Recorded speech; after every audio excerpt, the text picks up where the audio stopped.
हट के खैया समधी साट के ना खैहा। हट के खैया समधी साट के ना खैहा। फैलल बा बड़ा महामारी जी। फैलल बा बड़ा महामारी जी। हट के ना खैबा समधी साट के जे खैबा हो। हट के ना खैबा समधी साट के जे खैबा हो। धइली कोरोना बीमारी जी। धइली कोरोना बीमारी जी। तोहरा महकत बा मुहवा पी के आइल बाड़ा दारू। तुहरा महकत बा मुहवा पी के आइल बाड़ा दारू। फैलल बा बड़ा महामारी जी। फैलल बा बड़ा महामारी जी। हट के ना खैबा समधी साट के जे खैबा हो। हट के ना खैबा समधी साट के जे खैबा हो। धइली कोरोना बीमारी जी। धइली कोरोना बीमारी जी। बोका के खानी बढ़ौले बाटा दाढ़ी। आइल बा बड़ा महामारी जी। बोका के खानी बढ़ौले बाटा दाढ़ी।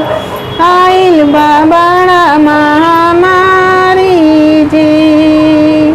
हट के ना खैबा समधी साट के जे खैबा हो। हट के ना खैबा समधी साट के जे खैबा हो।